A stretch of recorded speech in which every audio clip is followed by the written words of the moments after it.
Hey guys, welcome to an unusual afternoon StreamYard live for the Good Stuff family. But we have an opportunity to talk to one of my most favorite directors of an all-time favorite documentary.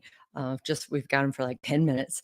I just want to set it up briefly. So if you're from the Northeast Ohio area or even beyond, obviously they come from all over. The Chagrin Documentary Film Festival is, I say it is one of the greatest jewels in the crown of Northeast Ohio. A shout out to Marianne Ponce and her husband who started it years ago. And they bring these fantastic talent here, directors and documentaries. And this past one, this past festival, I saw one called Theirs is the Kingdom.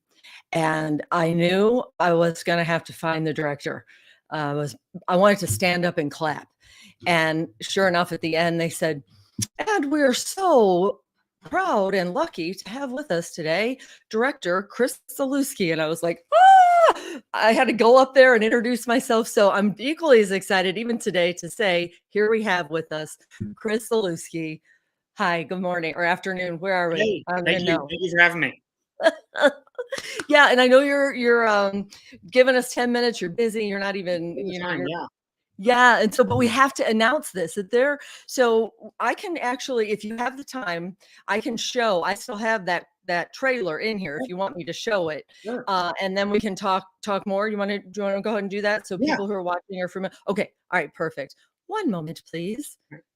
I love doing. I always say, who is that girl and how much is she getting paid? I think I can do it. One moment, please. Okay, here we go. This is the trailer for Theirs is the Kingdom. I didn't feel like I was ever accepted by the world in a way that, or loved in a way that a person should be. And how all of a sudden now I'm going to be immortalized in a painting. I don't think one can ever come completely to grips with that. Painting contemporary frescoes is extremely rare. How many frescoes are painted a year in the world? In the kind of the old process, in the kind of the old Renaissance style process that we're going to follow, then none.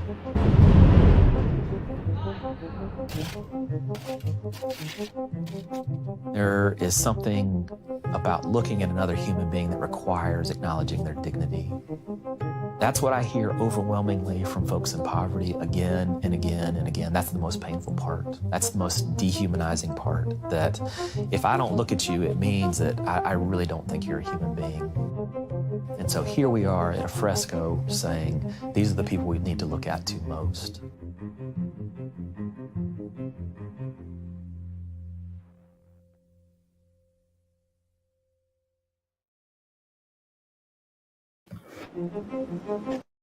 Sorry, I double pushed it.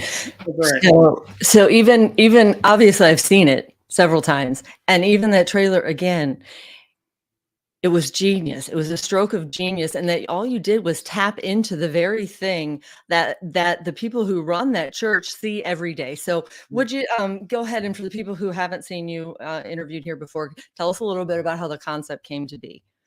Sure. So I actually was told about the fresco by a subject of mine from a previous documentary, and she told me about this fresco that they wanted to paint in this church downtown Asheville, which is where I lived at the time. And I didn't know much about fresco. I knew a little bit about this church. This church is pretty well known in the area, but I was not a member of this church or anything like that. And so I said, all right, I'm going to go hear this pastor talk about it. There had been a funding controversy surrounding it. And, initially I thought, well, maybe there's a story there. And so the pastor, Brian Combs, had a talk back, about the fresco. And from the first 5 minutes of hearing him talk, I just knew there was a bigger story there. And he's so passionate. He speaks with conviction. Yeah, he's amazing. He really is. And so what started is, okay, in my mind, I thought, well, I'm going to maybe follow this for, 5 or 6 shoots and make a documentary short. It ended up being a 3-year process. I filmed over 55 times, and it was just ended up snowballing. Every time I met somebody new related to the fresco, my interest got piqued and I became more invested in the story. and that's exactly the way I felt, invested in the story. Mm. And before we bury the lead, it's super cool that you can watch it starting this Sunday on PBS. 187 different channels, you said, right? Through PBS. Yeah, so this Sunday we have our national broadcast on the World Channel, which is a PBS channel, on the World Channel at 12:30 Eastern Time, 9:30 a.m. Pacific, and it'll be broadcast, like you said, almost 180 times on Easter Sunday across the country. And so, if you're in Northeast Ohio, if you're in somewhere else, check your local listings. But odds are likely that it'll be broadcast on the World Channel in your area.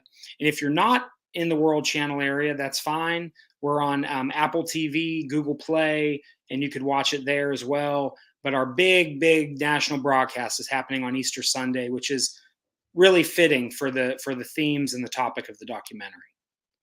And I have them on banners here, but I've also put them in the comments so that when we're finished here, if you guys want to click on these, they'll be right in the comments, easy to find. So there's one, here's the other one. Let me also say that if you didn't, I didn't think he was great just for doing this documentary. Turns out from the Canton area, hails from Northeast Ohio. I got my And Guardians hat on here. I got my Guardians hat on yes, today. right, home opener. Yeah, home opener tonight. Absolutely. Yep, Yeah. I'll be watching. That's awesome. And then even to find out, I was so intrigued that you actually had a brief stint at the Post-Dispatch in St. Louis, which is where I'm from. Yep, right. So yeah, and I feel like we have like those kind of common things in common, but also that I want so badly with the Good Stuff family stories to be able to capture the very things that you did, to not be judging. Don't you dare judge that person who is unhoused, because you don't know, we don't know, right? And so fitting, I think, that it's going to be showing on Easter Sunday. Like, these are God's people, and that's what that pastor said. He looks at them and he sees the face of God. Yeah. And Christopher Colt, is it, who's the Colts, artist yeah. with Colts, the yep. fresco? Mhm. The way he drew the it's supposed to be like, wasn't it when Adam reached up to God? But it wasn't Adam, it was someone who actually was the lifeblood of that church, right? I Mhm. thought that was so cool to look at it that way.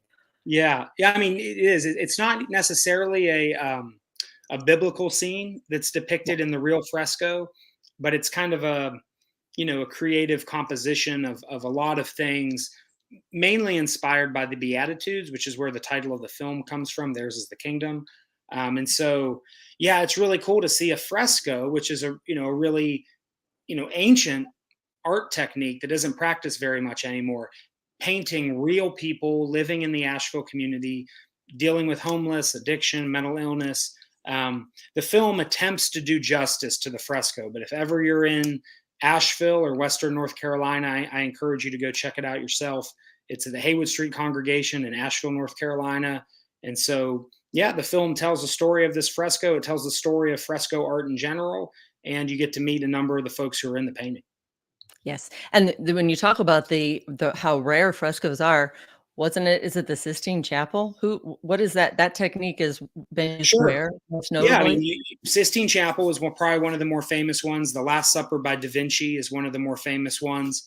It's just it's not practiced that much anymore because it's a very specific technique. It requires a lot of people. It requires just a real specialty. And so, but what I learned, because I didn't know any of this before starting the film, what I learned is that there is a community of folks in Western North Carolina, of all places, that still do practice fresco art. And there's probably 10 or 12 contemporary frescoes all around North Carolina in small little towns and Who small knew? mountain churches.